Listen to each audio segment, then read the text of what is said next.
et d'animer cette session dédiée à l'économie sociale et solidaire. Ce sera un vrai plaisir de pouvoir échanger avec vous autour de ce sujet. Alors, juste pour rappel, cette rencontre s'inscrit dans le cadre de la série de formations organisée à la marge du sommet Yes Africa, qui se tiendra prochainement au Maroc. Je serai d'ailleurs ravie de vous rencontrer. Et aussi, j'aimerais bien juste partager avec vous que l'idée aujourd'hui, c'est qu'on puisse discuter ensemble, échanger autour du sujet, partager nos réflexions communes autour du sujet.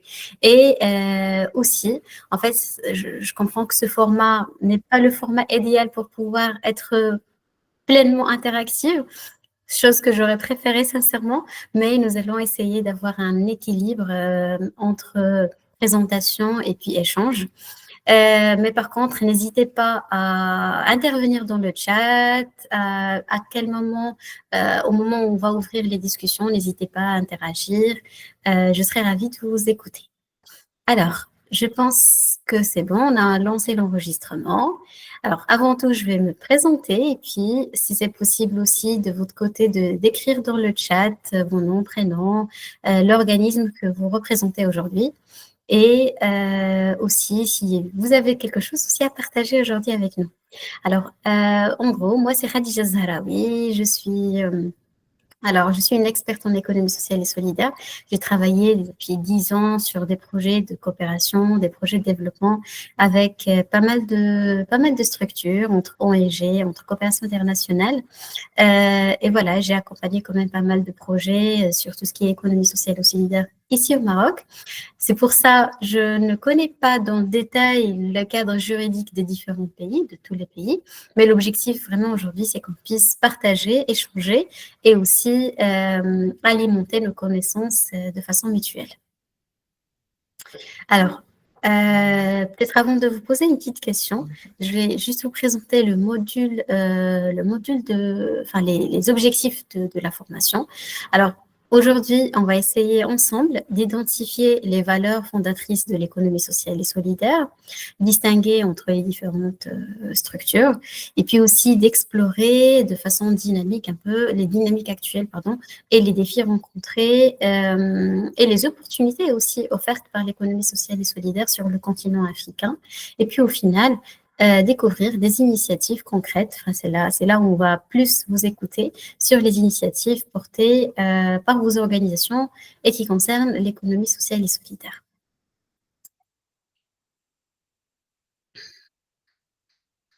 Alors, je passe le plan parce qu'on va le découvrir ensemble. Et puis pour introduction, là, si c'est possible de prendre quelques Je m'excuse, madame. Oui. On n'arrive pas à voir votre présentation. Est-ce que c'est le cas pour moi seulement ou je ne sais pas, mais... Est-ce que vous arrivez à voir la présentation? Oui. Ça marche, c'est ma faute. Merci, je suis désolé. Oui, on arrive à voir. Super, merci beaucoup. Alors, une petite question. Qu'est-ce que vous attendez aujourd'hui de cette session? Et si quelques personnes veulent répondre à vive voix, je serai ravie.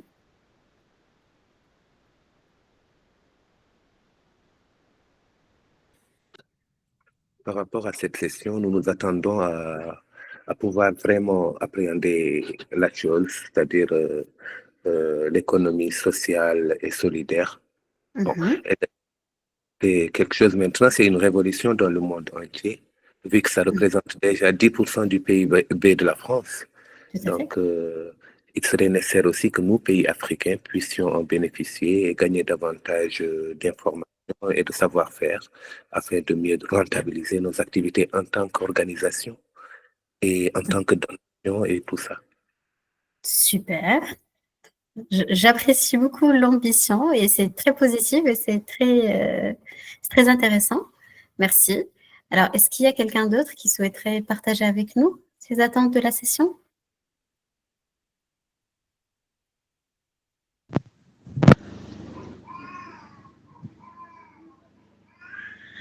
Oui, Aïssa, je pense. Vous voulez ajouter quelque chose?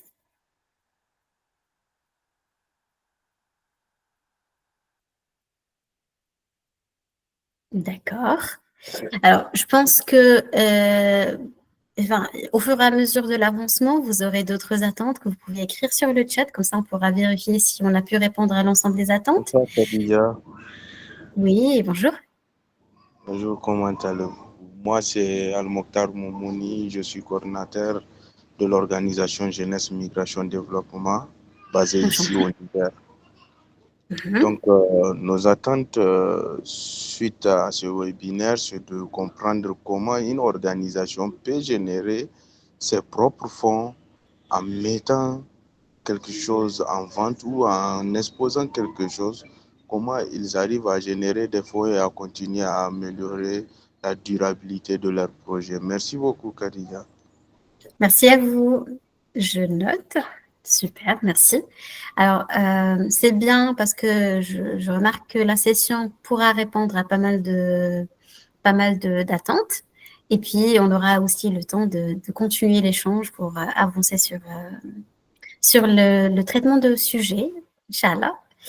Alors. Bonjour. Oui, bonjour madame. Moi, je suis Daoulata Haïdara de l'ONG chargée de projets et de programmes ONG Association pour les initiatives du développement durable au Mali. Je voulais savoir, parce que puisque nous sommes vraiment, comme beaucoup d'autres organisations au niveau local, sont confrontés à des problèmes, par exemple, c'est-à-dire on est collé, je m'excuse du terme, on est un peu collé à seulement ce qu'on nous envoie, ce qu'on a comme subvention. Est-ce que vous pensez que avec cette thématique, je souhaiterais que vraiment ce que j'attends de cette session, c'est de savoir comment est-ce que nous, en tant qu'ONG locale, comment nous pouvons nous organiser de façon solidaire, de façon solidaire sur le plan économique pour que on ne soit pas toujours, on n'attend pas toujours. Comment nous pouvons, quelles sont les stratégies qui vont nous permettre, en tant qu'ONG locale, de nous prendre en charge sur le plan économique? Est-ce qu'il y a des stratégies comme ça? Super, merci beaucoup Haïdara. Super, j'ai noté. Et on pourra y revenir lors des moments d'échange après la session pour aussi rediscuter tout ça. Merci beaucoup. Alors, là, je vais vous poser une autre question alors, par rapport au sujet de l'ESS. Si deux personnes peuvent aussi nous donner une petite définition de c'est quoi l'économie sociale et solidaire selon vous? Bon, selon moi, si vous me permettez, je trouve que l'économie sociale et solidaire, c'est toute activité commerciale, bon, non seulement animée par une mission sociale forte, mais également vouée à la viabilité économique. Nous pouvons prendre par exemple sur un supermarché qui, au lieu d'attendre la péremption de certains de ces articles, par exemple, décide de faire une réduction d'un certain pourcentage pour certains, ou bien, c'est-à-dire des dons à des personnes nécessiteuses, et voilà. Donc, c'est une activité qui vise à un peu rentabiliser l'économie d'une manière sociale.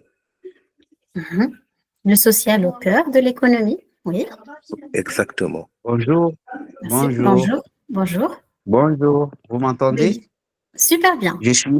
Je suis Ahmed Hamoud Ali, plus connu sur Ahmed Mongola. Je suis le président du mouvement de la jeunesse inindivisible de Djibouti.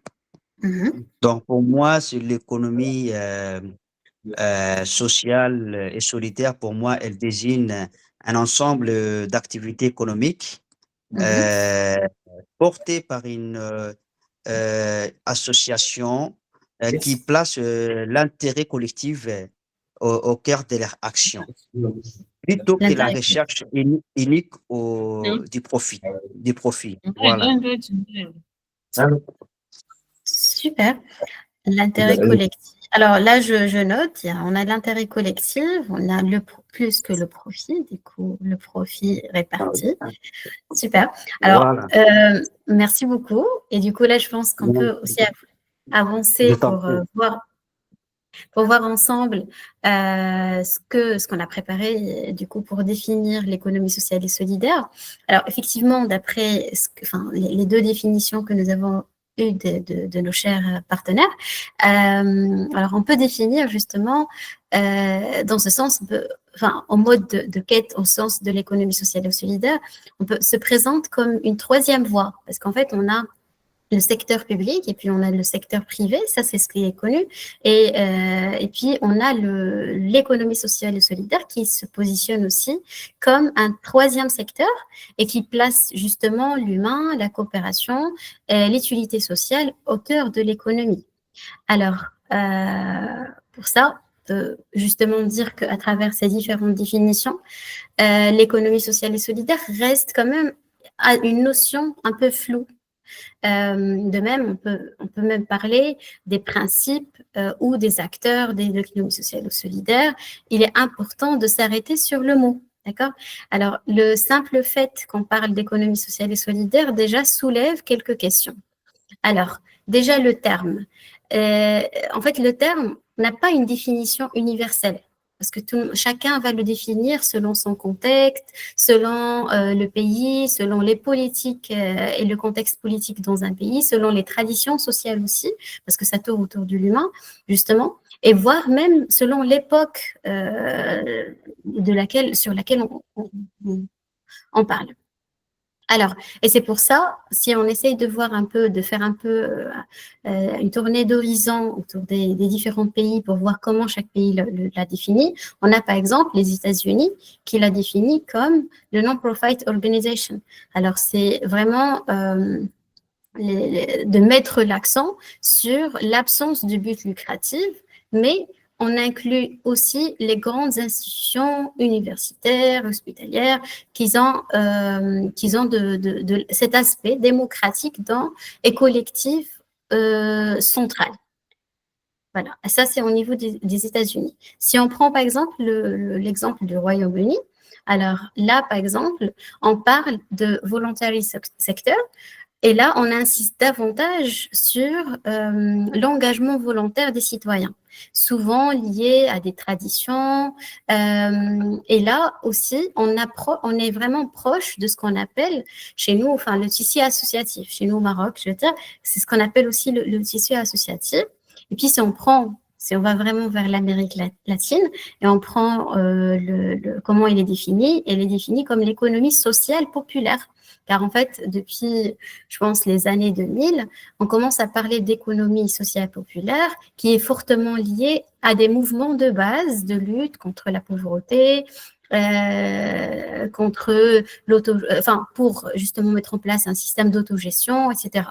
Alors, c'est vraiment une économie sociale et solidaire qui est ancrée dans des réalités communautaires et même parfois militantes. Si on revient par exemple à notre pays, au Maroc et pas mal d'autres pays francophones, de l'Afrique francophone, alors par exemple, on parle de l'économie sociale et solidaire en mettant justement l'accent sur le rôle de l'économie.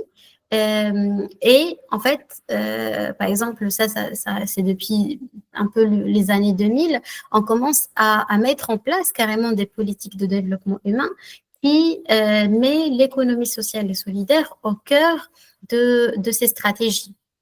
Alors, pas mal d'autres appellations on peut trouver, mais en fait, ce qu'on veut aussi démontrer à travers ce slide, c'est que ce flou lexical traduit aussi la richesse et la diversité de l'économie sociale et solidaire. Alors, d'autres expressions, on peut les utiliser, on peut parler de secteur tiers, parce que, comme j'ai dit tout à l'heure, on peut parler de secteur à but non lucratif, on peut parler d'économie associative, on peut parler d'entrepreneuriat social, mais en tout cas, pas mal de notions qui sont des fois un peu floues à distinguer, mais qui sont complémentaires et qui montrent justement la richesse de cette économie. Alors, Pourquoi c'est important de souligner tout ça? Parce que cette diversité des termes reflète aussi des visions différentes. C'est tout à l'heure, en fait, quand les questions sur les attentes aussi, c'est cette vision différente, qu'est-ce qu'on veut atteindre à travers cette économie sociale et solidaire. Et ça change selon le contexte dans lequel on travaille, quel que soit, est-ce que c'est au niveau local, est-ce qu'on travaille sur un contexte vraiment purement très local ou un contexte national ou même un contexte international.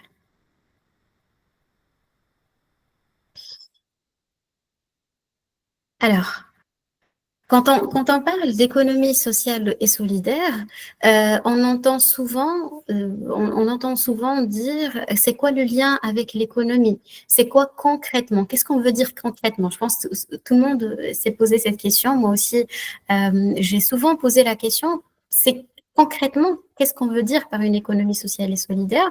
Qu'est-ce qui distingue une entreprise sociale avec une entreprise classique? C'est les questions qu'on se pose. Alors, en fait, l'économie sociale et solidaire n'est pas juste une bonne idée parce que c'est innovant, parce que c'est à la mode, parce que c'est tendance, mais c'est aussi, on peut aussi le voir comme un véritable mode d'organisation économique. Elle produit des biens, des services, des emplois aussi. Hein, tout à l'heure, quand vous avez parlé de la solvabilité économique de l'organisation, parce que ça produit aussi de l'emploi, comme n'importe quelle autre entreprise, mais avec différentes finalités. C'est les finalités qui rendent l'entreprise sociale différente des autres entreprises. Alors, cette double finalité, qui est des fois qui est entre économique, sociale et environnementale, montre en fait et articule la performance économique, enfin montre cette articulation entre la performance économique et l'utilité sociale et environnementale. Alors, à travers l'économie sociale et solidaire, bien sûr, on ne cherche pas uniquement à faire de chiffre d'affaires, même si c'est aussi important, parce que c'est ça qui maintient et c'est ça qui garde la solvabilité, mais c'est aussi de répondre à des besoins de la société que ni l'État, ni le marché à travers les secteurs privés ne peut y parvenir.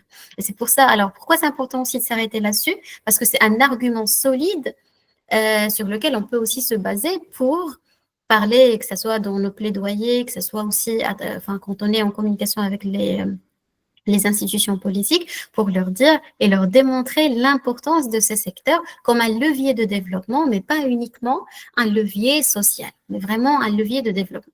Alors, on peut trouver, vous tous, vous travaillez sur pas mal de thématiques, et l'économie sociale et solidaire peut s'insérer dans pas mal de thématiques, pas mal de projets, que ce soit dans l'insertion des NEET, que ce soit dans l'accès aux services de base, que ce soit dans la valorisation des déchets ou la valorisation des produits locaux, que ce soit aussi dans l'accompagnement des personnes en situation spécifique, en situation de handicap ou autre. Alors, dans ce schéma d'économie sociale et solidaire, on trouve trois grandes valeurs spécifiques qui distinguent justement l'économie sociale et solidaire. On a déjà les valeurs démocratiques de gestion, comme on dit, une personne égale une voix. Alors, c'est-à-dire quelle que soit la part financière apportée, c'est un principe fondamental. Cela change la logique du pouvoir qu'on trouve toujours dans les entreprises classiques, et on valorise la participation, la transparence et la co-décision entre les différents membres de cette entreprise sociale. Puis aussi, on a comme principe l'absence de lucrativité individuelle, c'est-à-dire les excédents ne sont pas distribués sur les actionnaires, mais ils sont réinvestis dans des projets, dans des missions sociales pour améliorer justement les conditions de travail des membres.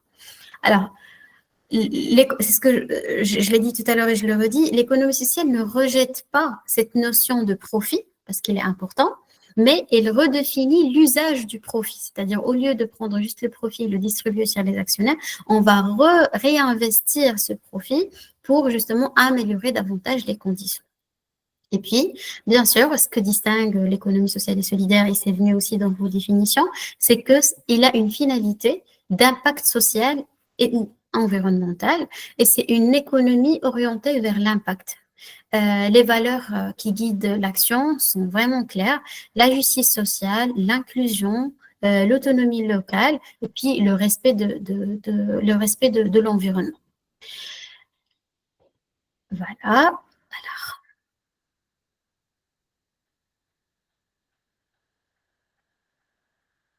Alors, en fait, jusque-là, on a évoqué plusieurs dimensions de l'économie sociale et solidaire, ses principes, un peu ses valeurs, puis un peu quelques formes d'organisation.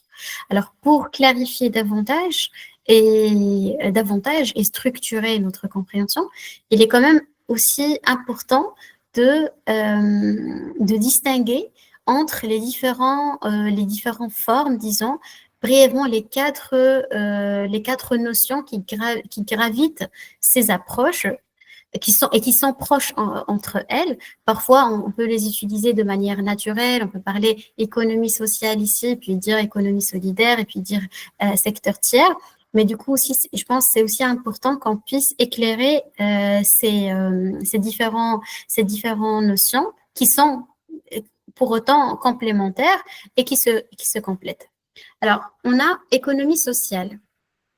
Et en fait, et ça, c'est vraiment le cœur historique de l'ESS depuis que ça a commencé. Et là, on trouve vraiment toutes les parties, les associations, les coopératives, les mutuelles, les fondations. Ça dépend de chaque pays, mais en tout cas, c'est vraiment globalement ce qu'on trouve. Et ce sont des structures qui sont gérées de manière démocratique et sans but lucratif. Puis, on peut trouver l'économie solidaire. Elle va plus loin en termes d'ambition sociale, parce qu'elle se base sur la solidarité, elle vise le changement social, elle vise la justice sociale, l'inclusion, surtout pour les personnes qui sont dans des situations marginalisées, que ce soit au niveau rural, que ce soit des classes très pauvres, que ce soit pour nos cibles respectives, les NEETs par exemple, etc. Et puis, on a le tiers secteur, et là, c'est un espace entre, je l'ai redit pour la troisième fois, je pense, c'est un espace entre l'État et le marché, et il regroupe toutes les initiatives qui servent l'intérêt collectif sans chercher le profit. Et puis, au final, on trouve le secteur non lucratif, qui englobe toutes les structures qui réinvestissent leur excédent dans leur mission. Et en fait, c'est un secteur où le bénévolat, par exemple, on trouve les structures où le bénévolat, où la solidarité joue un rôle clé. Alors, les quatre aspects et les quatre concepts sont effectivement complémentaires, qui ne sont pas opposés. Ils représentent différentes entrées de lecture ou familles d'acteurs qui sont ensemble et qui forment cette diversité. Tout à l'heure, on a parlé de la diversité de l'économie sociale et solidaire. Alors, et c'est justement ça, c'est cet écosystème qui est pluriel, qui montre aussi cette diversité, mais aussi qui montre un des points forts sur lesquels on peut aussi se baser pour nos propres plaidoyers, pour justement favoriser l'écosystème de l'économie sociale et solidaire. Alors, pour cette partie, là, j'arrive un peu, c'est un peu la partie théorique sur le concept. Est-ce que vous avez d'autres éléments que vous voulez ajouter pour cette partie?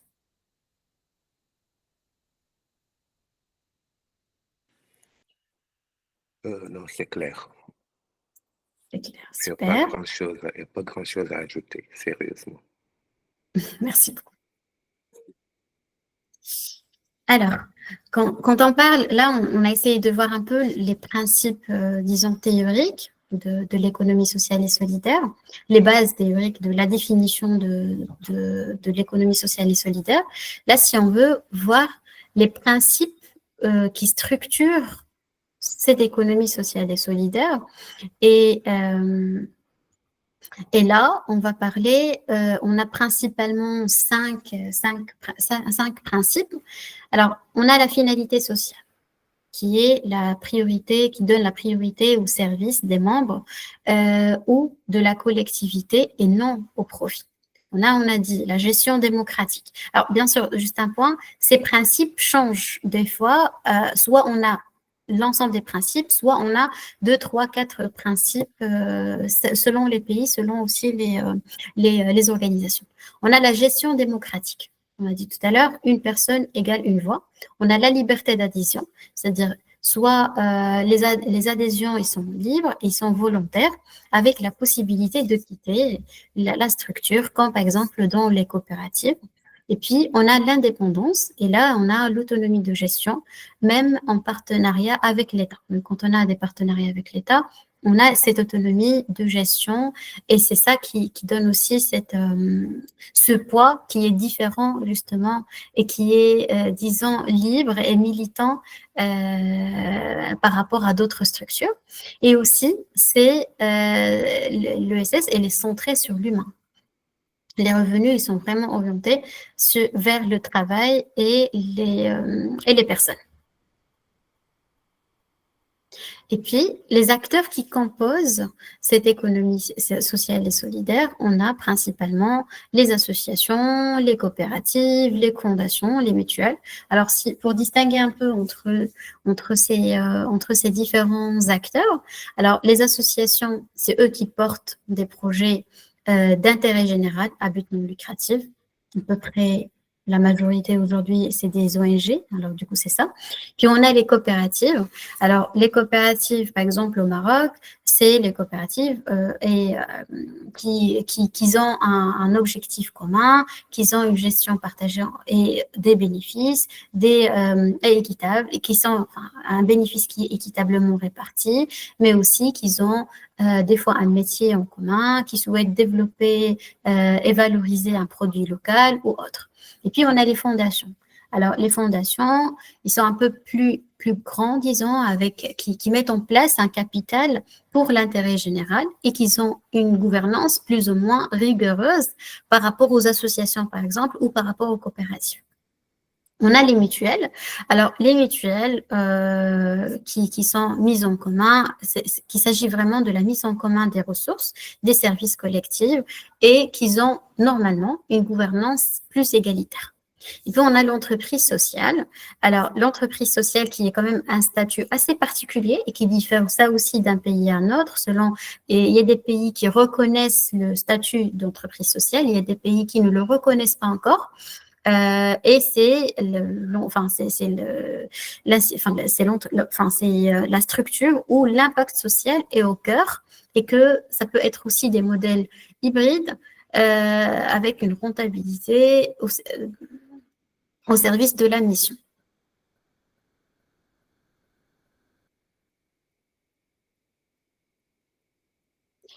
Alors, en résumé, l'économie sociale et solidaire n'est pas vraiment une forme juridique. Par exemple, je me rappelle, au Maroc, nous avons beaucoup milité pour avoir un statut reconnu vraiment d'entreprise sociale et solidaire. Et là, pas mal de questions se posent. Et on s'est même posé la question, est-ce qu'on a vraiment besoin d'une forme juridique ou vraiment garder le principe et l'éthique de l'économie sociale et solidaire au cœur, mis à part s'il a une forme juridique ou pas. Elle transforme vraiment les façons de faire l'entrepreneuriat pour répondre à des enjeux sociaux, économiques et environnementaux. Au-delà, s'il est vraiment écrit noir sur blanc dans une loi, et qui est reconnu vraiment que c'est l'économie sociale et solidaire. Alors, avant peut-être de passer à la situation de l'ESS en Afrique, j'aimerais bien aussi vous poser la question ici, est-ce que vous avez des éléments pour cette partie aussi? Ou est-ce que vous avez des éléments à ajouter par rapport justement à ce lien entre cadre juridique et esprit, justement, qui fait qu'on parle d'entreprise sociale et solidaire? Voilà, quand on parle d'entreprise commerciale d'unité sociale, par exemple, c'est-à-dire c'est des entreprises qui respectent les principes de l'économie sociale et solidaire, mais leur finalité est surtout sociale. Exactement. N'est-ce pas? Est-ce que Est-ce que vis-à-vis du point de vue juridique, il y aurait pas conflit d'intérêts? Parce que bon, c'est tout de même quand même une entreprise et le but principal d'une entreprise, c'est une rentabilité lucrative. Mhm. Alors, en Est-ce fait, que, pardon. voilà, est-ce que c'est-à-dire que c'est une activité qui est possible dans plusieurs pays, des entreprises commerciales d'utilité sociale? Ou bien il y a Mhm. juste des pays qui régissent, c'est-à-dire des principes juridiques par rapport à cette activité? D'accord. Alors, je vais vous partager par exemple l'exemple du Maroc. Alors, par exemple, au Maroc, certes que pas mal, et là je vais revenir aussi à la première question de Madame Haïdara, c'est que pas mal d'associations, par exemple, arrivent à constituer leur propre modèle d'entreprise sociale. C'est-à-dire, ils mettent en place des activités, des AGR, des activités génératrices de revenus, et ces activités génératrices de revenus versent, par exemple, les revenus dans le compte de l'association qui sont réinvestis aussi dans d'autres AGR et qu'ils arrivent à payer les employés de cet AGR, etc. Alors, ça, il n'y a pas un cadre juridique. Il n'y a pas un cadre juridique qui t'interdit de faire ça. Parce que le cadre juridique, par exemple, des associations au Maroc, c'est juste que normalement, les entrées d'argent ne doivent pas être réparties sur les fondateurs, sur le comité. Et là, c'est un des modèles que des associations, ils ont pu mettre en place. Il y a quand même pas mal d'associations qui ont pu mettre en place ça. Il y a l'association Amal, par exemple, qui est une association qui a son restaurant solidaire. Et à travers ce restaurant solidaire, les gains sont réinvestis dans l'association pour faire soit d'autres actions ou alimenter les actions en cours. Alors, est-ce qu'il y a un conflit juridique s'il est fait comme ça? Non, mais est-ce que ça enclave de passer à côté de pas mal d'avantages et pas mal d'opportunités? Je pense que oui. Et c'est pour ça, pas mal d'associations marocaines, par exemple, ils ont milité pour avoir un cadre juridique qui reconnaît bel et bien l'économie sociale et solidaire avec ses formes et aussi faciliter justement le fonctionnement de ces entreprises de l'économie sociale et solidaire. Parce que si on n'a pas un cadre juridique, ça limite le développement, disons. Alors, pourquoi, si je me mets dans la place aussi de l'État, pourquoi l'État ne prend pas encore le pas? Parce que je pense, et parce que c'est ce qu'on nous a aussi dit, et parce que nous aussi, côté acteurs associatifs, on ne milite pas assez, c'est qu'on ne montre pas l'impact de cette économie sociale et solidaire sur le développement des pays. Tout à l'heure, vous avez parlé de contribution dans le PIB. Alors oui, mais c'est que des études récentes qui commencent à le démontrer. Et pas mal de pays n'ont pas encore aussi ces études. Alors, en gros, juste pour récapituler par rapport à la question, un cadre juridique favorable à l'économie sociale et solidaire, elle est très pertinent, elle est voire important et intéressant et essentiel à ce stade. Mais ceci dit, qu'on peut mettre en place des projets et des entreprises d'économie sociale et solidaire avec le principe dont on vient de parler, sans pour autant avoir le cadre juridique et bien sûr, tout en respectant le cadre juridique en vigueur par rapport à d'autres structures. Voilà. Alors, je vois qu'il y a d'autres questions. On a... oui, merci. On a Madame Falita Guerrera. Alors, bonsoir à tous, j'espère que vous allez bien. En fait, par rapport à la question de M. Alassane, moi, j'aimerais savoir, bien vrai que les entreprises qui font de l'économie sociale et solidaire sont également des organisations à but non lucratif. Qu'est-ce qui les différencie des autres organisations qui existent, qui sont légalement enregistrées et qui sont également des organisations à but non lucratif? Alors, juste pour être sûr que j'ai bien compris la question, alors vous parlez d'associations qui sont à but non lucratif et qui sont enregistrées ou celles qui ne sont pas enregistrées d'un point de vue juridique, c'est ça? Oui. Alors, en fait, je pense que juste pour ne pas faire la confusion à ce stade, et après aussi si d'autres personnes veulent ajouter quelque chose, alors en fait, le cadre juridique d'un pays, enfin, il est clair. Tu vois, par exemple, si on prend, je reviens à l'exemple du Maroc. Alors, on a le cadre juridique qui est clair par rapport à la création d'associations et par rapport à la gestion d'associations. Alors, on s'aligne à ce cadre juridique existant et qui gère, voilà, une structure à but non lucratif comme une association ou autre. Par contre, dans la mise en place des AGR, des actions qui seront mises en place par ces entreprises ou par ces organisations, c'est là où ils mettent ces projets avec cet esprit d'économie sociale et solidaire. C'est-à-dire, si on a une association à but non lucratif, mais qui n'est pas enregistrée, malheureusement, elle passe à côté de beaucoup de choses parce qu'il est pas soumise à la loi en vigueur. Et ça va limiter aussi son accès, par exemple, au financement. Par exemple, si on fait des études pour justement mesurer l'impact de ces on ne va pas la compter parce qu'il n'est pas enregistré selon la loi en vigueur, même s'il fait des actions. Ça va rester comment on appelle, c'est les organisations communautaires, voilà, qui sont super bien et qui ont un grand impact, surtout communautaire, parce que ils travaillent de manière adaptée à leur environnement. Et c'est super intéressant. Ceci dit, le fait de ne pas être enregistré selon la loi en vigueur de chaque pays fait qu'elle ne peut pas prospérer et elle ne peut pas aller plus loin dans ses actions d'économie sociale et solidaire. Je ne sais pas, est-ce que Guérilla, pour toi, c'est clair? Ça donne sens?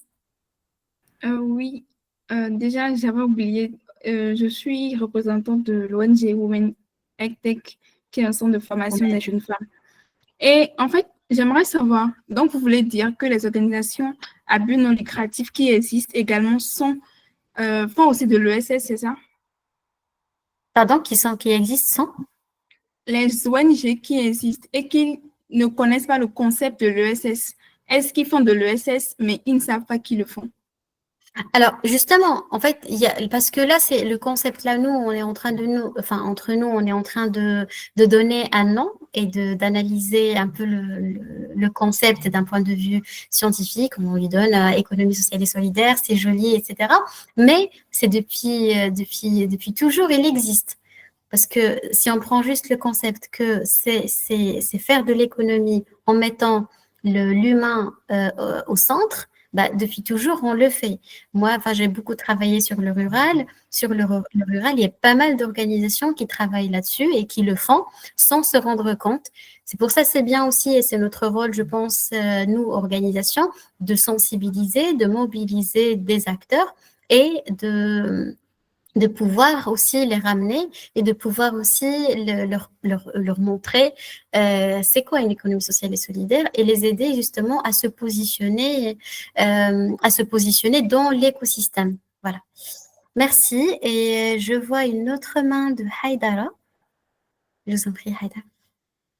Oui, bonjour.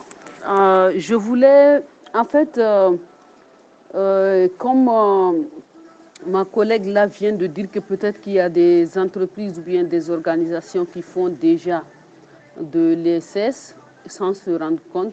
Je voulais savoir, est-ce que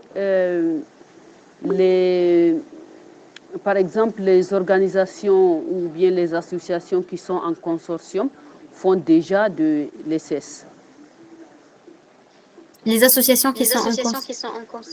Par exemple, il y a des organisations de la société civile qui se mettent ensemble, qu'on appelle consortium, pour travailler pour un objectif ou bien le même but, quoi. Oui. Je ne sais pas si vous avez compris la question. Alors, si j'ai bien compris, la question. Si quelqu'un peut juste désactiver son micro, il y a un écho. Voilà. Merci beaucoup, Haïda. Alors, oui, si j'ai bien compris la question et vous me confirmez, alors, c'est les organisations qui s'organisent entre elles pour faire des actions en commun. Est-ce qu'on peut appeler ça de l'économie sociale et solidaire, n'est-ce pas? Oui, c'est ça. C'est ça. Exactement. Alors, au contraire, et ça, on va le voir aussi quand on va avancer dans la discussion, c'est que, au contraire, cette mise en réseau n'a que de l'impact positif sur sur l'action et sur l'amplification, disons, de l'action. Parce que on se met en réseau, on va se mutualiser les outils, on va se mutualiser les approches, on va se mutualiser aussi la voix. Si on veut porter un plaidoyer pour justement reconnaître l'économie sociale et solidaire comme un acteur et reconnaître les organisations de l'économie sociale et solidaire comme un acteur important dans l'écosystème et dans le développement, ces organisations qui se mutualisent entre elles sont une des solutions. Et au contraire, c'est encouragé de le faire. Même si vous travaillez individuellement, c'est encouragé de porter un plaidoyer commun justement pour l'économie sociale et solidaire. L'exemple que je vous ai donné tout à l'heure sur le Maroc auquel j'ai contribué, c'était justement un ensemble d'associations, ce n'était pas une seule association, un ensemble d'associations qui se sont mises en commun justement pour déposer un seul document dans lequel ils disent qu'est-ce qu'ils attendent et comment ils voient la place de l'économie sociale et solidaire et qu'est-ce qu'ils attendent justement de la politique et du juridique pour cadrer et pour donner un cadre juridique à cette économie sociale et solidaire. Voilà. Merci beaucoup, Haidara. Je prends la dernière intervention on a une dernière, voilà, de Cyril. Et puis, on avance. Comme ça, on peut respecter aussi le temps. Oui, bonsoir. Bonsoir. Oui, merci beaucoup. Pour ma propre veine, je voudrais savoir les églises qui mettent en place des activités génératrices de revenus, est-ce qu'on peut les classer comme des acteurs qui contribuent à l'économie sociale et solidaire? Des actions de sorte? Je parle des églises qui font des activités génératrices de revenus, qui créent par exemple des hôpitaux, des écoles, alors qu'ils sont des églises. Alors, en fait, je pense que si on suit la logique et la définition qu'on a vue depuis tout à l'heure, par rapport à la définition par rapport à l'aspect éthique de l'économie sociale et solidaire, même au Maroc, par exemple, on a dans les pays musulmans, on a des mosquées, par exemple, qui arrivent à financer ou à pas générer des revenus, mais appuyer d'autres organisations à gérer et à générer de revenus. Par contre, ce qui est, c'est le cadre. Quel cadre a l'Église? Tu vois, est-ce que c'est une organisation, est-ce qu'on peut le considérer, selon le pays, bien sûr, c'est une organisation religieuse qui met en place des actions et qui finance, par exemple, une entreprise. Du coup, c'est l'entreprise financée qui est une entreprise d'économie sociale et solidaire. Vous voyez ce que je veux dire? L'action de l'Église, ça peut être une action sociale mise en place par l'Église. Je comprends. Merci. Mais dans le cas où l'activité est menée dans un but lucratif, ce n'est pas considéré comme une activité de l'économie sociale et solidaire. Parce qu'en fait, c'est ça, si on prend une entreprise classique, c'est ça la différence entre une entreprise classique et une entreprise de l'économie sociale et solidaire, c'est justement cet aspect lucratif. Et même l'aspect lucratif, c'est pas quand on dit on veut pas de gain. Non, c'est juste comment le gain, il est utilisé et il est réutilisé. Et redistribué, justement. C'est vraiment l'esprit. Il faut juste réfléchir à l'esprit. Ok, merci. Merci à vous. Alors, pour avancer, et du coup, là, on vient un peu à la situation de l'Afrique. Et oui, pardon. Excusez-moi, madame, pour le dérangement, mais je pense qu'il est temps de faire la photo. Oui, vous voulez qu'on fasse une photo pour garder un petit souvenir ensemble? C'est bien ça. Est-ce que vous pouvez activer vos caméras, s'il vous plaît? Est-ce que tout le monde peut faire ça?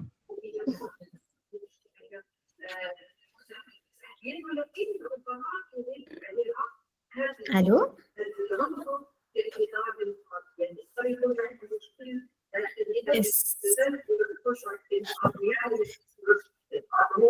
Momo, est-ce que c'est OK pour toi?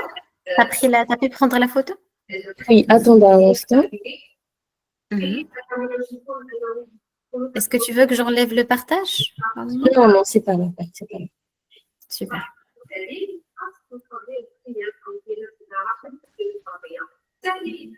C'est bon. Merci beaucoup. Super, on a le OK de continuer. On a un petit souvenir? Oui. Super. Merci beaucoup. Je- Alors, on revient. Du coup, on a dit, on revient un peu au contexte de l'Afrique et enfin, et il y a quelques chiffres justement. Si c'est possible juste de désactiver les micros, s'il vous plaît.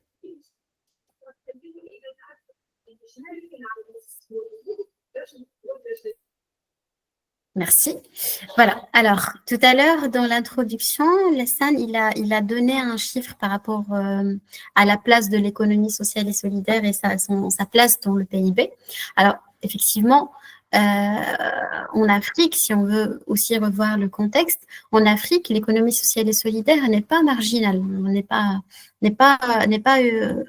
enfin, une activité en plus et marginale qui n'a pas de poids. C'est un véritable levier de développement avec un poids économique et social de plus en plus reconnu et qui commence à être reconnu de plus en plus. C'est pour ça d'ailleurs, pas mal de pays commencent à diriger leur stratégie de développement vers l'économie sociale et solidaire. Alors, si on veut s'arrêter sur quelques données clés qui peuvent aussi aider à alimenter vos plaidoyers, si vous faites des plaidoyers ou même dans vos communications avec les institutions, avec vos institutions partenaires respectives. Alors, on a dans certains pays en Afrique, l'ESS représente déjà jusqu'à 10 à 15% du PIB. Et ça, ce n'est pas un chiffre marginal. Elle regroupe des milliers d'organisations, de coopératives mutuelles, d'associations, de fondations, d'entreprises sociales. On a tout à l'heure eu aussi l'exemple, est-ce que l'Église peut faire partie d'entreprises sociales ou pas? Du coup, vraiment, si on peut réfléchir, on peut trouver pas mal de formes et pas mal d'organisations qui ont cet esprit, qui portent cet esprit. C'est un secteur créateur d'emplois décents, surtout pour les jeunes et pour les femmes.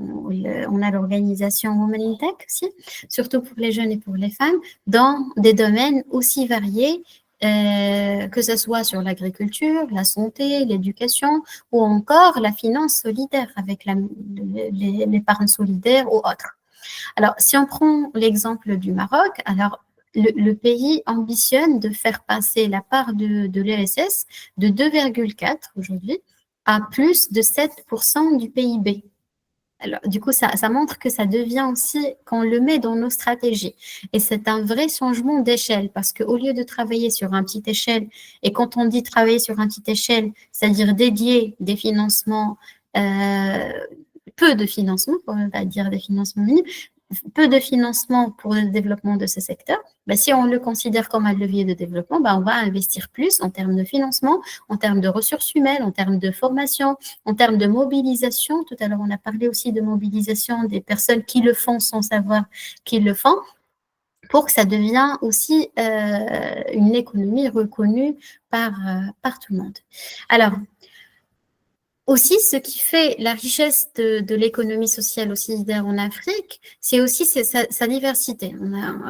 Et surtout, vraiment, le contexte africain, il est particulièrement divers selon les communautés. Et étant donné que c'est une réponse sociale, vraiment, c'est cette diversité de l'ESS en Afrique qui fait aussi son charme et qui fait aussi son point fort. On trouve une multitude vraiment de modèles, souvent ancrés dans les territoires. C'est vraiment des réponses qui sont très, très, très, très locales et qui sont, franchement, je veux dire, une source d'aspiration et une source d'apprentissage pour les gouvernements. Si les gouvernements s'arrêtent sur ces initiatives locales, il y a beaucoup de choses à apprendre. Du coup, avec des modèles de gouvernance qui sont des fois participatifs, qui renforcent à la fois l'inclusion, la redistribution, etc. Aussi, l'ESS, c'est aussi un terrain d'innovation. C'est un terrain vierge d'innovation avec beaucoup d'apprentissage qu'on peut tirer de ce terrain d'innovation et qui peut carrément constituer, pourquoi pas, des politiques de développement social. Alors, des projets qui émergent pour accompagner l'insertion. Alors aujourd'hui, on sait que par exemple, dans le continent africain, la problématique des NEETs. Alors peut-être la solution de cette problématique, elle est chez ses partenaires, enfin pas peut-être, mais sûrement, elle est chez ses partenaires, elle est dans l'économie sociale et solidaire. Où en fait, quand on crée à travers l'économie sociale et solidaire des circuits courts pour répondre à des besoins locaux. Au Maroc, dernièrement, quand il y a eu le séisme, l'économie sociale et solidaire et les entreprises d'économie sociale et solidaire, ils étaient aussi une réponse rapide avec des circuits courts, parce que ils ont la connaissance du terrain, ils ont la proximité, ils sont proches du problème et ils peuvent apporter une réponse rapide à des problématiques. Là, j'ai donné le cas du séisme, c'est un cas particulier, mais là, le même cas peut se reproduire dans plusieurs contextes et dans plusieurs situations.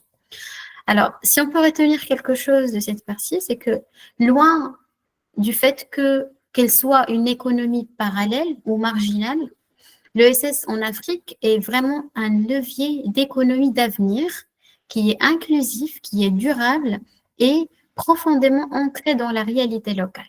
Parce que, je ne sais pas, vous me dites, hein, si vous le dites aussi, au Maroc, des fois, pas mal d'associations, sans que les stratégies sont vraiment rédigées dans des bureaux qui sont loin des réalités ou qui sont des copier-coller. Sachant que ces acteurs locaux, ces acteurs d'économie sociale et solidaire, mais ces acteurs qui travaillent sur le terrain, c'est eux qui connaissent la réalité, c'est eux qui ont la réponse, c'est eux qui ont la solution. Il faut juste les écouter et il faut qu'ils parlent aussi. Voilà, alors là, on a parlé un peu, du contexte global, mais on peut aussi s'arrêter sur les défis que rencontre l'économie sociale et solidaire sur le continent. Alors, pas mal de défis, vous les avez déjà abordés quand vous avez parlé d'accès au financement. C'est Haïdara qui a parlé à l'accès au financement quand elle a parlé de viabilité économique. Alors, l'accès au financement qui est limité. Qui est vraiment, des fois, on trouve un manque de mécanismes adaptés pour soutenir les structures solidaires à long terme. Du coup, c'est pour ça, c'est des structures majoritairement, des fois, qui ont une durée de vie courte, vu qu'ils n'ont pas toujours les financements pour être durables. Tout à l'heure, on a parlé de cadre juridique, réglementaire qui est des fois insuffisant, qui est faible, qui a une faible reconnaissance institutionnelle. Des fois, ça peut créer des blocages, ça peut créer, même chez les personnes qui portent ces entreprises d'économie sociale et solidaire, des fois, eux-mêmes, ils sont fatigués parce que le cadre juridique ne les aide pas, ne les encourage pas, ne les reconnaît pas, voire dans certains métiers. Et du coup, ça pose un des défis, en tout cas, que rencontrent les entreprises de l'économie sociale et solidaire dans le continent africain. Et puis aussi l'absence de politique publique spécifique, justement, pour améliorer ce chantier et voir le potentiel de ce chantier.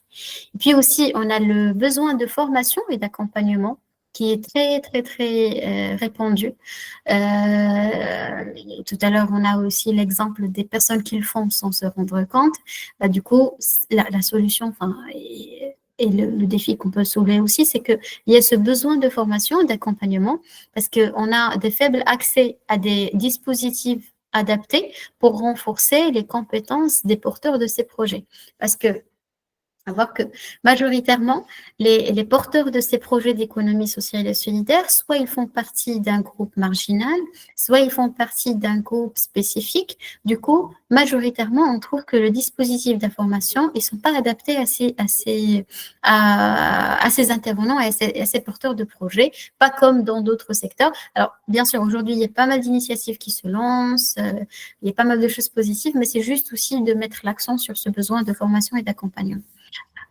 Aussi, on a l'image des fois qui est négative autour du secteur. Je ne sais pas si vous le sentez aussi, mais pas mal d'organisations qui portent ce genre de projet sont des fois, voilà, enfin, je ne vais pas dire mal vu, mais en tout cas, les autres entreprises les voient comme un peu les hippies, un peu. Oui, Madame Aïcha, où est la place de la La RSE. Oui, on y revient. Alors, justement, c'est comment on voit parfois, comment on voit le secteur. Et c'est pour ça, des fois, que peut-être on ne lui donne pas assez de place dans l'économie. Alors, on a vu un peu les défis, mais aussi on veut donner des leviers d'espoir pour ne pas dire que ça marche pas, c'est bon. Parce que l'ESS en Afrique n'est pas qu'une réponse au problème, elle est aussi porteuse d'opportunités. Je n'ai pas arrêté de le dire depuis tout à l'heure parce que j'aimerais bien et je souhaite, c'est un souhait, qu'on arrive à porter ce message auprès des décideurs quand on a l'occasion de dire qu'on ne travaille pas des projets de charité ou des projets sociaux. Non, c'est vraiment des projets, c'est une opportunité puissante. C'est vrai qu'à condition, pardon, je reviens là. À condition qu'elle soit reconnue, qu'elle soit mieux financée, qu'elle soit mieux outillée, mais c'est une opportunité. Donc, pour que l'économie sociale et solidaire puisse jouer pleinement son rôle dans le développement durable du continent, elle doit s'appuyer vraiment, enfin, ça c'est des recommandations, mais on peut voir d'autres aussi, elle doit s'appuyer sur 3 leviers essentiels. Les partenariats. Tout à l'heure, quand on a parlé des organisations et des consortiums, les partenariats, le numérique et l'inclusion sociale. Alors, rapidement, chacun de ces points peut illustrer un champ d'action stratégique. Si on parle de partenariat, il permet d'apporter des moyens, que ce soit en termes de financement, de réseau et d'appui institutionnel. C'est pour ça, n'hésitez pas à créer des partenariats par rapport à ça, n'hésitez pas à diversifier les types de partenariats, c'est-à-dire partenariat public-privé, enfin avec le public, avec le privé, avec d'autres associations, avec d'autres acteurs de l'écosystème. Alsan, il a écrit dans le chat la RSE. À travers les entreprises aussi, on peut créer des partenariats avec leur département RSE. On n'hésite pas à créer des partenariats pour montrer et pour justement placer nos projets et placer l'économie sociale et solidaire au cœur de l'écosystème économique. Et puis l'innovation numérique. Alors, majoritairement, les projets de l'économie sociale et solidaire, des fois, restent eux-mêmes timides dans leur manière de faire, soit parce que eux, ils jugent qu'ils apportent des réponses immédiates, du coup, pas besoin d'innover, pas besoin de numérique, soit parce qu'ils n'ont pas les moyens pour aller là-dedans. Mais une des opportunités, en tout cas, c'est que vraiment aujourd'hui, l'Afrique, il est reconnue par sa capacité d'innover en termes du numérique, et ça permettra d'apporter des outils qui permettront d'avoir plus d'efficacité dans la mise en œuvre des actions et de dépasser le périmètre local, d'aller vers le national, voire l'international, pourquoi pas. C'est d'avoir plus de visibilité sur les actions qui sont mises en place, parce que si on n'arrive pas à communiquer, à rendre nos actions visibles, personne ne va savoir que l'économie sociale et solidaire joue un rôle important. Et aussi, en termes d'inclusion, pour toucher plusieurs personnes. On a aujourd'hui les jeunes qui sont tous branchés sur leur téléphone, dans des territoires un peu éloignés, etc., de pouvoir toucher un grand nombre de personnes. Et puis aussi, un des leviers, c'est l'inclusion sociale.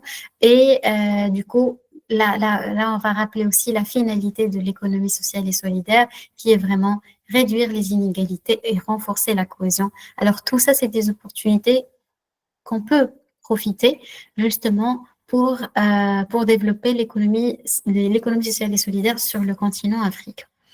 Alors, avant de donner peut-être la parole et d'ouvrir le débat, je vais rapidement aller vers l'écosystème favorable de l'ESS et puis on ouvre le débat. Alors, rapidement, pour que l'ESS se développe de façon durable, il a besoin d'un écosystème porteur. On est d'accord. Alors, aujourd'hui, on voit des avancées dans ce sens, même si des freins persistent. Les freins, ils sont toujours là. Alors, de plus en plus de pays comme le Maroc, on a le Sénégal, d'autres pays, reconnaissent l'ESS comme un levier stratégique. On voit émerger des lois cadres, parce que ça reste quand même des lois cadres, des stratégies nationales, mais souvent, le cadre reste incomplet ou peu appliqué, car soit il ne colle pas avec les réalités, soit il ne colle pas avec le réalité de terrain, soit il est vraiment établi de façon qui n'est pas sans co-construction. Et bien sûr, à côté de ça, il y a des acteurs qui soutiennent concrètement des projets, les porteurs de projets de l'ESS.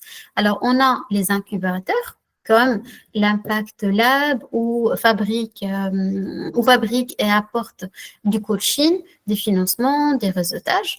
On a aussi des réseaux et des plateformes qui facilitent la coordination et le plaidoyer. Et enfin, on a aussi des financeurs solidaires qui financent justement ce genre de projet. On a les microfinances, les fonds d'impact, les subventions de l'économie sociale et solidaire. Alors, en gros, même si le cadre institutionnel il est en construction, on voit se dessiner un environnement qui peut être favorable à l'émergence de l'économie sociale et solidaire, la consolidation et la montée en échelle, surtout, de l'économie sociale et solidaire. Alors, pour accélérer véritablement le développement de l'ESS, il est essentiel de mobiliser des alliés stratégiques. Quand on parle de plaidoyer, quand on parle de multiplier les actions, on parle d'alliés. Il faut avoir plusieurs alliés. C'est pour ça qu'il est essentiel de mobiliser des acteurs. Et en fait, certains acteurs jouent un rôle clé dans cette dynamique. On a par exemple les collectivités territoriales.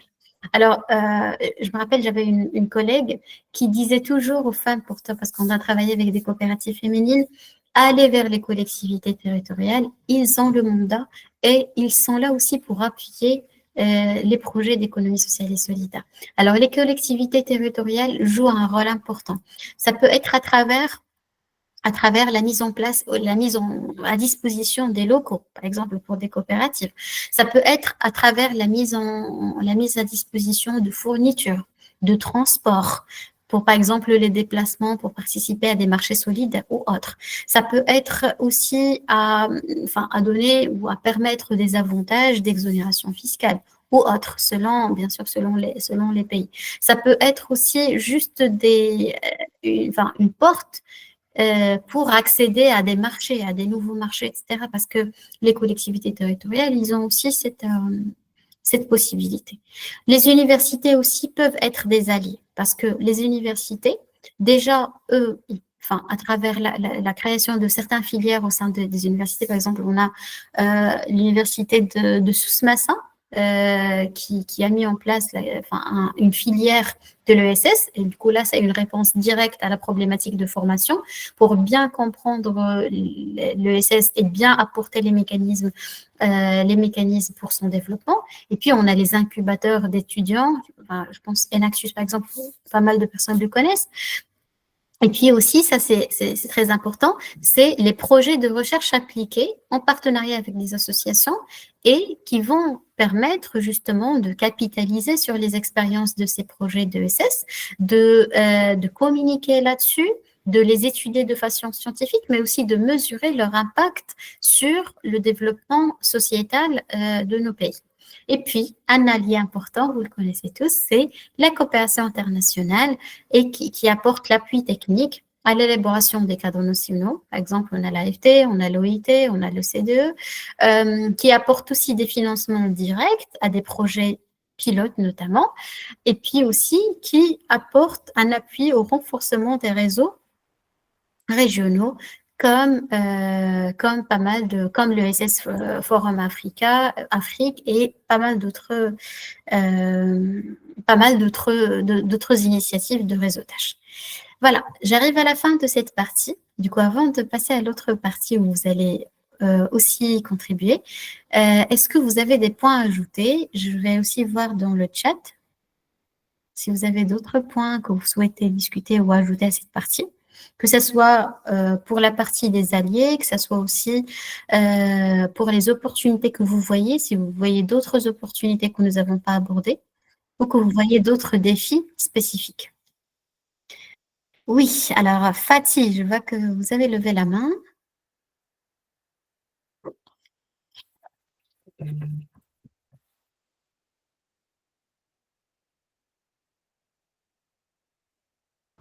C'est Assieto. Je ne sais pas s'il y a une autre personne qui a levé la main. Je ne sais pas. Ok, allez-y, Assieto. Bonjour à tous. Bonjour. Alors, juste préciser par rapport aux défis auxquels est confrontée l'économie sociale solidaire. La question relative aux dispositions réglementaires ici au Sénégal, notamment en ce qui concerne le type de statut juridique adapté par rapport aux structures existantes qui tournent autour de l'économie sociale solidaire. Donc, jusque-là, on considérait que peut-être ce sont les GIE, les associations. Donc, pour rappel, les associations doivent être à but non lucratif. Et quand on parle d'économie sociale solidaire, c'est vrai que les entreprises doivent être à caractère social, mais il faut qu'il y ait quand même la possibilité d'avoir des revenus, des gains pour pérenniser les activités qui sont en cours. Donc, nouvellement, ici, on note un type de structure qui est existant, que l'on appelle les sociétés de coopératives. Et même, je pense qu'on a un ministère dédié à l'économie sociale solidaire qui est là, donc qui a mis en place aussi des CPS. Ce sont des types de collaboration au niveau des collectivités territoriales pour des groupes de personnes qui désirent s'allier pour une activité commune. Je prends l'exemple de l'agriculture. Donc, pour le moment, les CPS qu'on a, c'est uniquement dans le domaine agricole. Donc, le problème qui se pose aussi, c'est par rapport à la maîtrise même de la compétence ou même du type d'activité. Pour le moment, ici au Sénégal, pour le secteur agricole, c'est assez maîtrisé, mais pour les autres secteurs tels que les industries culturelles créatives, tout ce qui tourne autour des activités du tourisme, ainsi de suite, cela pose problème.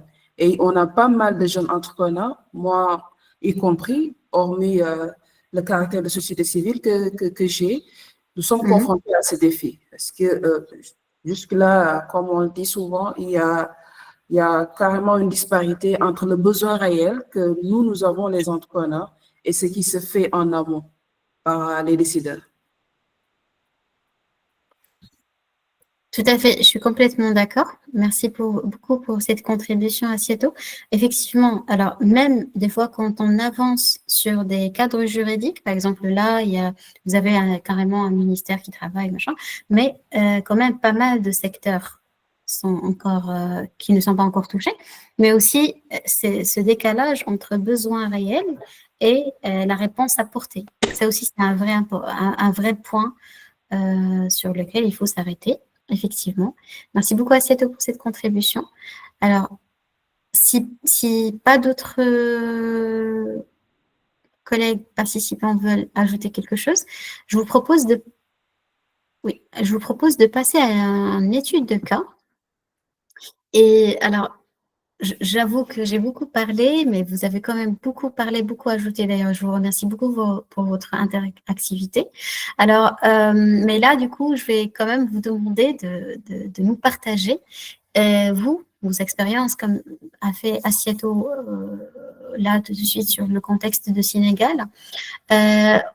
J'ai préparé quelques questions. Enfin, ça peut être juste pour ouvrir les débats, mais on peut aussi aller plus loin. Alors, quelle est votre perception de l'économie sociale et solidaire dans votre pays? Est-ce que vous voyez qu'il a de l'opportunité, comme on vient de voir? Il y a plus de défis que d'opportunités. Aussi, est-ce que et comment vous pensez que vous pouvez participer au développement de ce secteur à travers vos organisations respectives? Et quelle voie, est-ce que si vous avez des exemples à partager aussi que vous avez fait ou auxquels vous avez participé justement pour le développement de ce secteur dans votre pays? Ça sera super, je pense, si on arrive à faire ce genre de partage, parce que ça permettra aussi de stimuler des nouvelles idées chez les uns et les autres. Alors, merci beaucoup. Je pense que pour la première question, ma perception, ça fait 2 ans que je travaille sur la thématique déjà. Donc, le ministère était à l'étape, je vais dire, prématurée jusque-là. Il ne dispose pas encore des moyens totalement requis comparé aux autres ministères. Et c'est un modèle d'économie qui répond carrément aux réalités socioculturelles du pays. Déjà, ne serait-ce que par rapport aux entreprises enregistrées qui ne font même pas 30%. On a moins de 5% d'entreprises formelles. Donc, il y a beaucoup de structures qui sont créées, mais qui sont informelles. Donc, du point de vue de la législation, du point de vue de la fiscalité, et on s'est rendu compte à travers différentes enquêtes menées que la population, la majeure partie de la population sont réticentes à l'idée de payer les taxes par peur et par, je vais dire, incohérence ou bien, comment dirais-je, mauvaise connaissance des avantages que procure d'être carrément fiché au niveau des impôts et domaines et de bénéficier des avantages. Plusieurs politiques et dispositifs sont mis en place au sein même du ministère qui accompagnent que ce soit les acteurs culturels, surtout ceux qui évoluent dans le domaine de l'agriculture. Donc, je pense que c'est une économie qui répond carrément aux besoins de la population. Ne serait-ce que pour les GIE et les associations qui sont enregistrées. Et cela, quoi dire même le pourcentage par rapport aux autres structures. Je parle des SA, des SA. On a plus de structures carrément dans l'économie sociale solidaire que d'autres structures. Donc, hormis cela aussi, il y a énormément de défis, comme je l'ai dit tantôt. Il y a beaucoup de secteurs qui ne sont pas encore pris en compte. Donc, juste le secteur agricole qui est carrément visible par les actions menées. Et les acteurs aussi, jusque-là, peinent à matérialiser carrément leurs activités, juste par aussi un manque de synergie entre les banques, les microfinances qui sont existantes, parce que les microfinances jouent le rôle d'intermédiation financière ici au Sénégal. Donc, il y a une certaine incohérence des actions qui sont menées et ce qui est carrément requis. Donc, énormément de défis, mais quand même, cela reste le modèle le plus approprié face au contexte socio-économique actuel. Donc, comment nous participons? Je pense que nous, jusque-là, les programmes que nous menons, donc l'association a presque, je vais dire, 4 ans d'existence cette année. Donc, tous les programmes qu'on mène dans le domaine socio-éducatif, ce sont des programmes qui répondent carrément à ce modèle, parce que nous misons sur des subventions. Donc, il y a des cotisations que l'on fait en interne pour ceux qui peuvent le faire avec les membres. Et on se cantonne aux subventions et même, comment dirais-je, des partenariats avec d'autres ONG, donc ceux qui sont en cours, je vais citer, qui nous permettent carrément de dérouler nos programmes socio-éducatifs. Et nous avons un partenariat avec le ministère de l'Éducation qui nous permet de mettre en place ces programmes. Donc, pour le projet, on a 2 projets en vue, toujours dans le même secteur. Donc, il y a un projet sur les industries culturelles créatives qui permet d'accompagner des artisans handicapés dans la production de jeux didactiques, des puzzles, par exemple. C'est un projet en cours et on espère que ça va marcher avec l'ONG ciblée qui nous appuie pour la mise en œuvre. On a un autre projet aussi sur l'économie bleue, qui est assujetti, qui est la composante 2 d'un programme de plaidoyer dans le domaine de l'environnement, déjà, pour la protection de la mer. Donc, il y a un projet de l'usine de dessalement d'eau qui est mis en place ici au Sénégal, particulièrement dans la région de Dakar. Et nous, nos activités, nos programmes de plaidoyer que nous avons eu à mener jusque-là ont permis de voir le risque qu'à long terme, le processus de dessalement de cette eau. C'est vrai ils ont voulu carrément régler la problématique du manque d'eau, mais ça va créer un autre problème, c'est-à-dire la sursalinisation de la mer, qui va carrément causer la mer morte dans la région, une grande partie de la région de Dakar, puisque cette mer est reliée à d'autres. Donc, en grosso modo, ce sont des projets qui sont en vue, qui sont partie intégrante de l'économie sociale solidaire, puisque ça nécessite non seulement une synergie, mais un appui des ONG qu'on a ciblées et même des incubateurs qui nous appuient jusque-là pour la mise en œuvre technique. En grosso modo, c'était ça. Merci. Merci beaucoup, Assiatou. J'ai noté pas mal de choses. D'ailleurs, je suis très intéressée de connaître plus sur l'économie bleue. Du coup, peut-être on va se rajouter par la suite pour discuter à part. Mais en tout cas, ce que je note de ton intervention, et merci beaucoup, c'est vraiment ce côté synergie, la création de synergie, il est très important. C'est ce travail collaboratif et partenarial avec différentes structures, entre ONG, ministères et autres, et aussi ce que j'ai noté beaucoup sur la partie aussi formation et comment on peut, là par exemple, les partenariats avec des universités scientifiques peut justement appuyer à mesurer l'impact du projet sur la qualité d'eau des mers, comment on peut aussi trouver des solutions et alterner entre économie sociale et solidaire et les solutions innovantes apportées par la population et la science pour que ça devienne plus efficace dans la mise en œuvre. Et aussi, un des points importants, je pense, que tu as abordé au début, c'est le fait d'avoir des structures créées de façon informelle et ça permet malheureusement de mal calculer l'impact de ces projets. Mais par contre, ce qui est aussi important, c'est de voir et de revoir, j'ouvre aussi la question, c'est est-ce que le caractère informel n'est pas aussi un des caractères importants de cette économie auquel aussi les gouvernements doivent s'adapter pour pouvoir le mesurer. En tout cas, merci beaucoup Assiato pour l'intervention et je passe la parole à Cyril.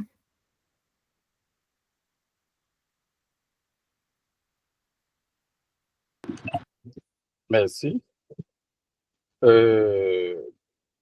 je le disais, au Bénin, ce n'est pas un secteur qui est vraiment légiféré pour le moment, mais quand même, il faut reconnaître que l'économie sociale et solidaire est un levier de développement communautaire chez nous. Dans toutes les communes, il y a des coopératives, il y a des associations qui essayent d'utiliser ça comme un outil puissant pour lutter contre l'exclusion économique. Et donc, au niveau des populations, on retrouve ça partout. Et ceux qui financent ça chez nous, c'est l'État, bien sûr, mais à travers les SDF, ce qu'on appelle le système le système financier décentralisé plutôt. Le SDF, c'est le système décentralisé financier que l'État met en place pour financer un peu les structures communautaires. Et donc, on en est là pour le moment. Les défis pour le moment, c'est il faut quand même légiférer. Le système fait une reconnaissance institutionnelle, adapter un système de financement à ce secteur et former les acteurs du secteur. Il le faut forcément. Donc, il manque vraiment de formation. Surtout que c'est souvent les illettrés parce que les femmes qui créent ces coopératives et autres sont des illettrés souvent. Donc, il faut adapter une formation à leur niveau et tout ça. Et faire un encadrement juridique à tout ça. Donc, voilà tout ce que je peux répondre pour le moment. Moi, en tant que conseiller communal, c'est surtout avec eux que nous travaillons pour avoir la population avec nous.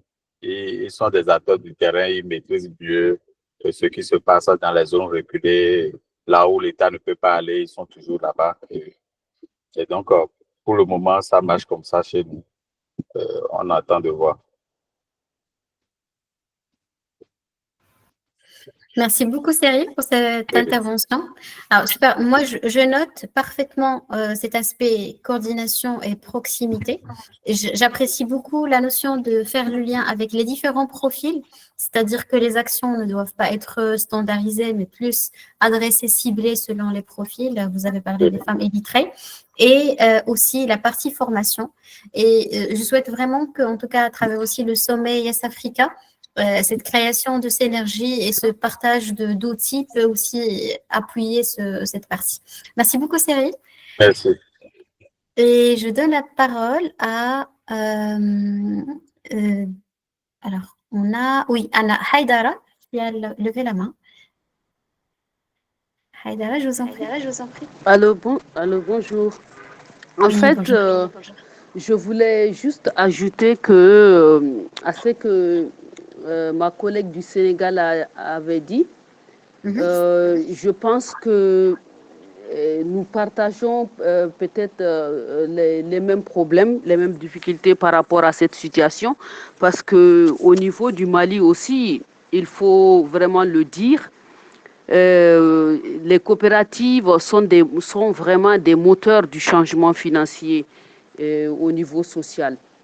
Surtout, par exemple, les coopératives au niveau des travailleurs, au niveau ruraux, les travailleurs, par exemple, l'agriculture, parce que le Mali, quand vous prenez le Mali, c'est un pays d'agriculture, on fait beaucoup de l'agriculture, et au niveau du milieu rural, il y a ces coopératives-là, en particulier dans les chaînes de valeur, par exemple, comme le coton, l'orpaillage, l'artisanat, par exemple, au nord du Mali, il y a une artisanat très exceptionnelle. Par exemple, les femmes sont en groupement.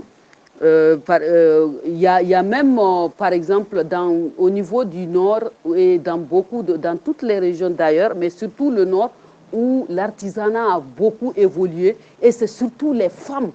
Quand vous rentrez par exemple, à Tombouctou et à Gao, si vous rentrez dans le centre, dans le marché de l'artisanat, vous allez rencontrer plus de femmes, parce que c'est les femmes qui s'occupent des trucs artisans, des objets artisanaux. Par exemple,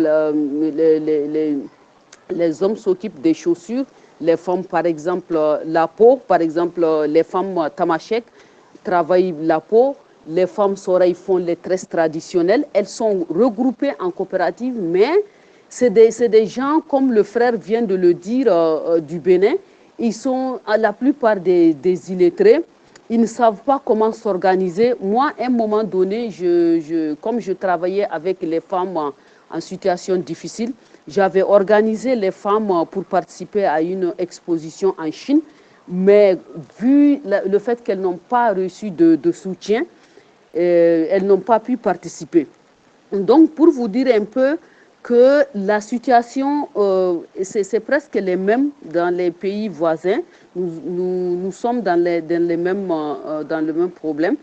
Et elles n'ont pas, c'est-à-dire quand elles vont se mettre, les coopératives là vont les offrir un accès au crédit collectif, par exemple, des opportunités de formation à l'entrepreneuriat, faciliter l'approvisionnement en instance, ainsi de suite.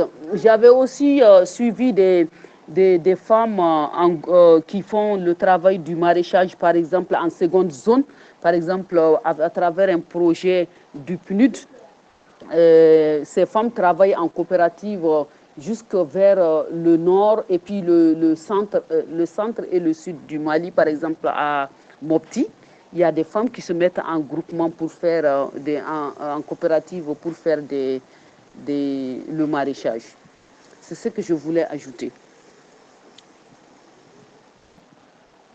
Merci. Merci beaucoup. Merci beaucoup, c'est très riche aussi. Et en fait, ça m'a fait penser quand vous avez parlé de l'ouverture sur l'international et ce partage de bonnes pratiques, et qui n'a pas été financé finalement, mais j'espère que ce sera fait avec peut-être d'autres financements ou d'autres moyens. Je pense que ça aussi, c'est important de pouvoir valoriser cette expertise et ce partage d'expertise entre les pays, mais aussi de valoriser. Là, on revient à tout à l'heure quand on a dit l'image de l'économie sociale et solidaire, peut-être elle n'est pas très valorisée. Peut-être aussi, que ce soit pour votre cas, ces femmes qui sont autour de cette coopérative, mais d'autres profils, qu'elles soient valorisées à travers cette reconnaissance, cette participation à des manifestations internationales, etc. Ça permettra aussi d'avoir de l'estime de soi encore plus pour aller en avant et pour aussi proposer des solutions plus innovantes. En tout cas, merci beaucoup pour cette intervention. Et là, ça me fait penser à l'intervention d'Alsan sur le chat qui dit que nous devons justement favoriser la coopération internationale, créer des échanges de bonnes pratiques. Nous devons surtout trouver des possibilités de légitimation des organisations dans un sens international. Effectivement, et c'est pour ça que je pense aussi que ce sommet de Yes Africa, c'est aussi une opportunité très positive pour qu'on puisse échanger. mais pas uniquement, uniquement sur les thématiques, les défis, mais aussi les solutions qu'on peut porter et les solutions qu'on peut mettre en place en collaboration. Merci beaucoup. Alors, il y a une autre main levée, c'est celle de Guerrira. Est-ce que... Voilà. Floor is yours, Guerrira.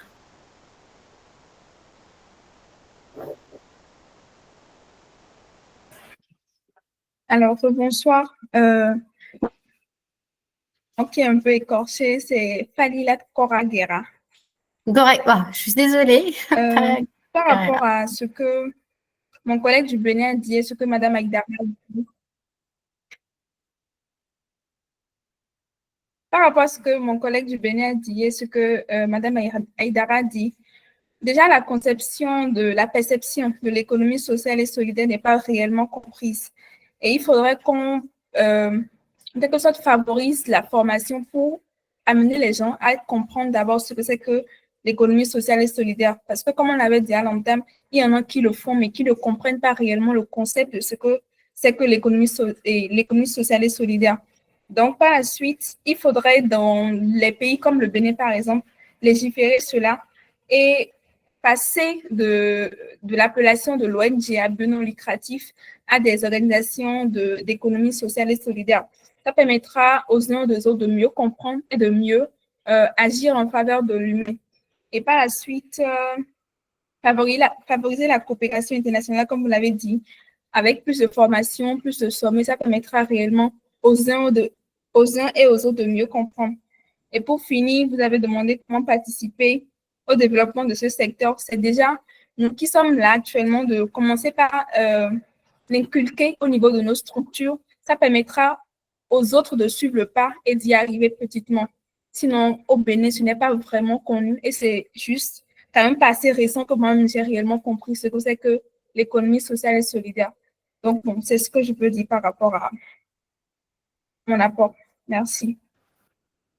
Merci à vous. C'est tout à fait, c'est une bonne note justement aussi pour clôturer cette session. C'est de pouvoir commencer par nous-mêmes, je pense, par définir en interne, chaque organisation peut-être en interne, définir elle-même qu'est-ce qu'elle veut dire par économie sociale et solidaire et comment contribuer justement, que ce soit à travers la mobilisation, la formation, la sensibilisation et la mise en réseau avec d'autres organisations.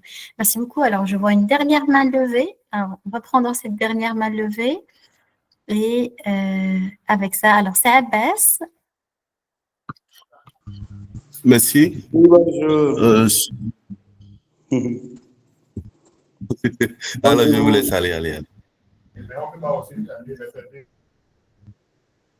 Vous m'entendez, j'espère. Bonjour à vous. Bonjour. Oui, c'est Abbas Abdraman Maïga. C'est un collègue à Madame Daulata Haïdara. Enchanté. Ok, et moi aussi, je suis de l'ONG Aïded Mali.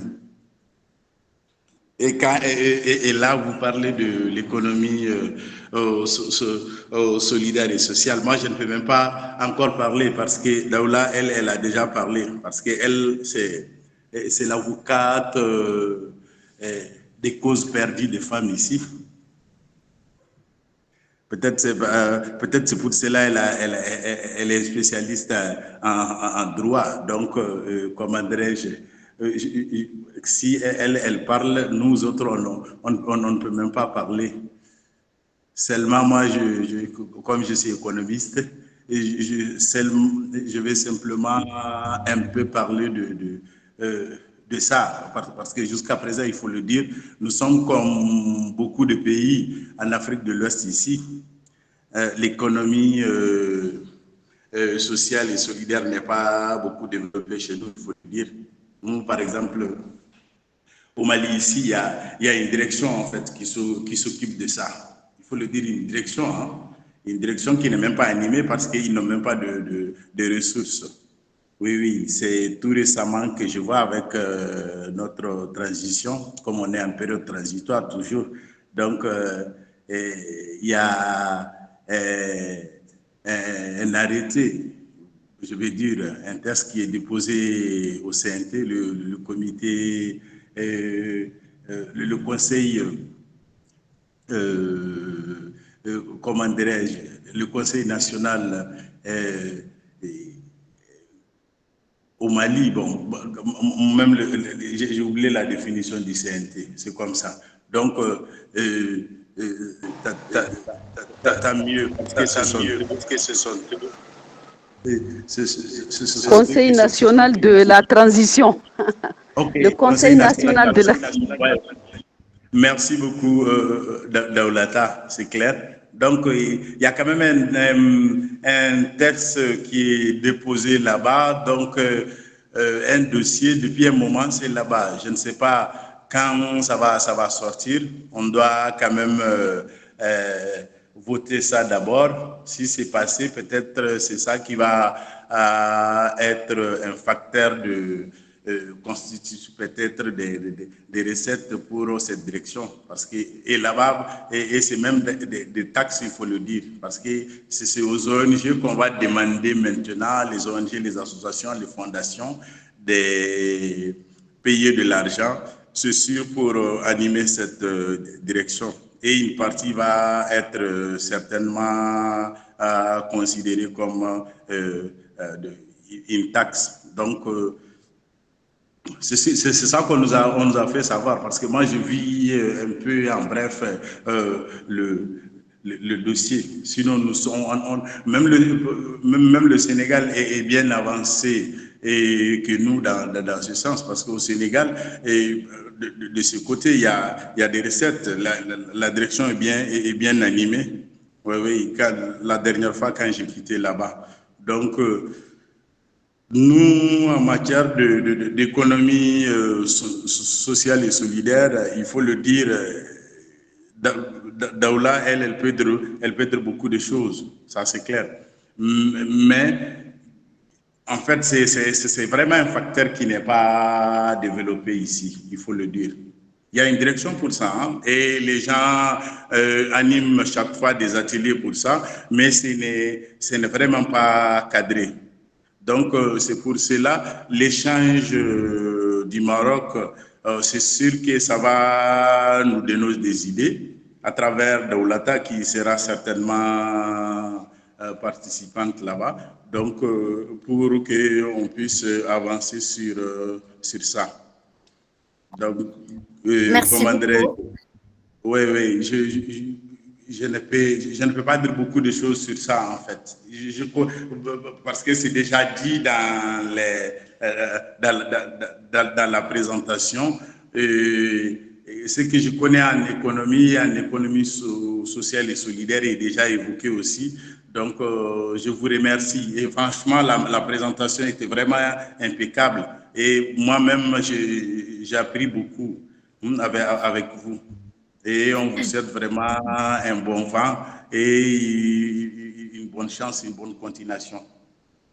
Merci beaucoup. Merci beaucoup. Et au contraire, vous avez dit beaucoup de choses. Vous avez montré que c'est une opportunité, étant donné que ça vient de démarrer. Du coup, que c'est une vraie opportunité à saisir. Et on aura le plaisir, effectivement, d'échanger, de continuer l'échange et de continuer le partage. Alors, sur ce, je pense qu'on pourra clôturer comme ça parce qu'on on est arrivé à la fin. Alors, je suis mauvaise dans la clôture. Je sais que j'ai du mal des fois à arrêter quand c'est des discussions pertinentes. Du coup, alors, je pense qu'elle passe parce que tu étais le dernier à lever la main. Je peux vous donner la parole et on clôture avec le mot d'Abbas. Et je m'excuse si d'autres personnes ne peuvent pas intervenir, mais ils peuvent écrire sur le chat. Comme ça, tout le monde peut aussi lire ce qui est écrit. Alors, Monsieur Abbas, je vous donne la parole et on clôture avec ça. La parole encore, donc, comment dirais-je? Non, mais c'est bon, c'est ça que j'ai à dire seulement, c'est pour vous féliciter, parce qu'avec vos présentations ici, et il faut le dire, Daoulata, nous, elle nous apprend beaucoup de choses, hein. Déjà, elle est devenue spécialiste de ça. On a appris beaucoup de choses avec toutes ces présentations que vous avez eues à faire, toutes ces formations, donc on tient vraiment à ça, hein. On tient vraiment à ça. Merci beaucoup. Alors, à mon tour, je vous remercie beaucoup pour votre attention et participation. C'était vraiment un vrai plaisir. Et j'ai hâte de vous retrouver, de retrouver en tout cas pas mal d'entre vous et de faire votre connaissance lors de sommet en juin au Maroc. Ce sera une bonne occasion, je pense, pour continuer à échanger, mais aussi pour partager et créer aussi des liens, peut-être des collaborations, peut-être, on ne sait jamais, ça commence des fois par des idées. En attendant de vous voir, je vous souhaite plein de réussite dans vos projets et dans vos actions en faveur de l'économie sociale et solidaire, mais aussi en faveur du développement humain et social. Et c'était un plaisir. Et marhaba bikum au Maroc. Et hâte de vous retrouver, Inch'Allah. Merci beaucoup.